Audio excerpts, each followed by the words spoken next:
ہمارے معاشرے میں انگنت لوگ ایسے بھی ہوں گے جنہیں نبی صلی اللہ علیہ وسلم کی اولاد کے بارے میں مکمل معلومات نہیں ہیں۔ بہت سے لوگ تو نام سے بھی واقف نہ ہوں گے۔ اور کیا یہ افسوس کا مقام نہیں کہ آپ کو رسول اللہ صلی اللہ علیہ وسلم کی اولاد کے بارے میں بھی معلومات مکمل نہ ہوں؟ اگر کوئی آپ سے پوچھ بیٹھے کہ نبی صلی اللہ علیہ وسلم کے کتنے بیٹے اور کتنی بیٹیاں تھیں اور آپ نہ بتا سکیں تو کیا آپ شرم سے پانی پانی نہیں ہو جائیں گے؟ اس سے یہ کہیں بہتر ہے کہ آپ کو اولاد النبی صلی اللہ علیہ وسلم کے بارے میں سیر حاصل معلومات ہوں، تاکہ ایسا وقت آنے پر آپ مکمل اعتماد کے ساتھ مخاطب کو جواب دے سکیں۔ تو آئیے سنتے ہیں اولاد النبی صلی اللہ علیہ وسلم۔ رسول اللہ صلی اللہ علیہ وسلم کی اولاد کی تعداد میں اختلاف پایا جاتا ہے۔ متفقن علیہ روایت کا خلاصہ یہ ہے کہ آپ کی اولاد کی تعداد 6 ہے۔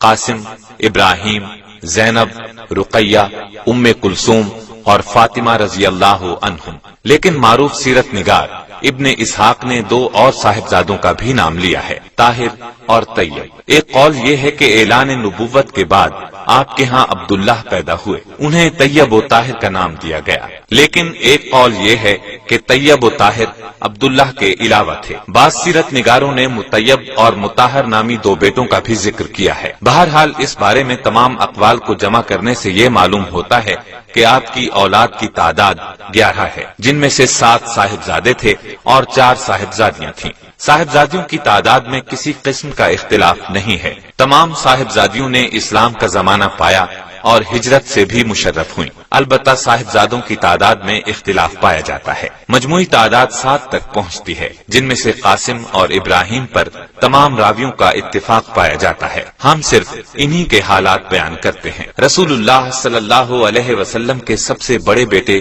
قاسم تھے، لہٰذا ہم انہی کے حال، احوال اور واقعات سے ابتدا کرتے ہیں۔ اعلان نبوت سے پہلے نبی اکرم صلی اللہ علیہ وسلم نے سیدہ خدیجہ الکبریٰ رضی اللہ عنہا سے نکاح فرمایا۔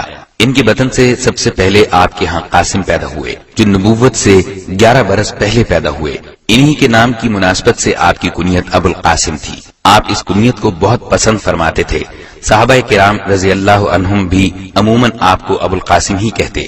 ایک دن نبی صلی اللہ علیہ وسلم بازار سے گزر رہے تھے کہ پیچھے سے کسی نے یا ابو القاسم کہہ کر آواز دی۔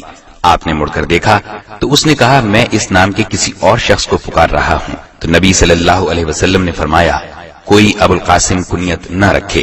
قاسم کے متعلق کہا جاتا ہے کہ یہ 2 سال زندہ رہے۔ ایک قول کے مطابق 1.5 سال اور ایک قول کے مطابق اتنے بڑے ہو گئے تھے کہ چلنا پھرنا سیکھ لیا تھا۔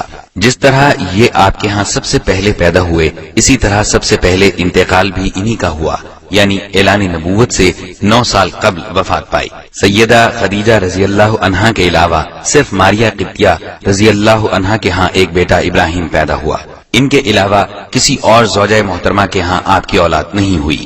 رسول اللہ صلی اللہ علیہ وسلم کے دوسرے لخت جگر ابراہیم رضی اللہ عنہ تھے، جو جمادی الاولیٰ 9 ہجری کو پیدا ہوئے۔ ان کی والدہ ماریہ قبطیہ رضی اللہ عنہا ہیں، جنہیں اسکندریہ کے بادشاہ مقوقس نے رسول اللہ صلی اللہ علیہ وسلم کی خدمت کے لیے بطور تحفہ خاص بھیجا تھا۔ ولادت کی اطلاع آپ کے آزاد کردہ غلام ابو رافع نے دی، جسے آپ نے خوشی میں ایک غلام عطا کیا۔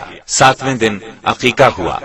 آپ نے سر کے بالوں کے برابر چاندی خیرات کی اور بچے کا نام اپنے جد اعلیٰ کے نام پر ابراہیم رکھا۔ دودھ پلانے کے لیے تمام انصار نے خواہش ظاہر کی، لیکن آپ نے ام سیف کے حوالے کیا اور اس کے معاوضے میں کھجور کے چند درخت دیے۔ ام سیف مدینے سے کچھ فاصلے پر رہتی تھیں۔ رسول اللہ صلی اللہ علیہ وسلم فرط محبت سے وہاں جاتے، ابراہیم کو گود میں لیتے، چومتے اور پیار کرتے۔ ام سیف کے خاوند لوہار تھے، اس لیے گھر دھوئیں سے بھرا رہتا تھا، لیکن آپ باوجود نظافت طبع گوارا فرماتے۔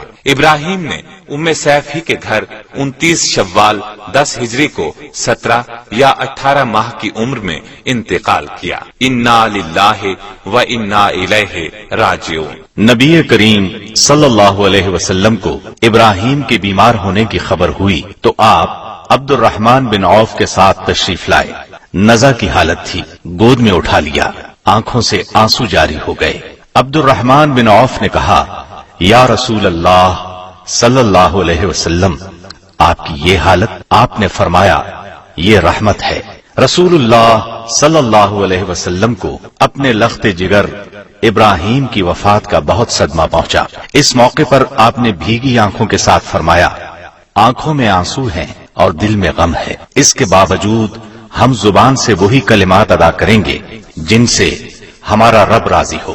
نیز آپ نے فرمایا بے شک ابراہیم کے لیے جنت میں 2 دودھ پلانے والیاں ہیں جو اس کی رضاعت مکمل کریں گی۔ اہل عرب کا خیال تھا کہ جب کوئی بڑا شخص مر جاتا ہے تو سورج اور چاند میں گہن لگ جاتا ہے۔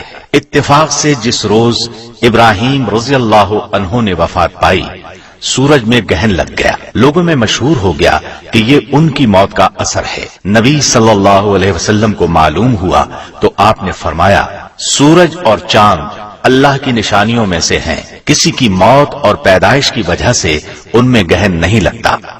رسول اللہ صلی اللہ علیہ وسلم نے اپنے لخت جگر ابراہیم کی خود نماز جنازہ پڑھائی اور عثمان بن مظعون رضی اللہ عنہ کی قبر کے متصل دفن کیا۔ قبر میں فضل بن عباس اور اسامہ رضی اللہ عنہما نے اتارا۔ آپ قبر کے کنارے پر کھڑے تھے۔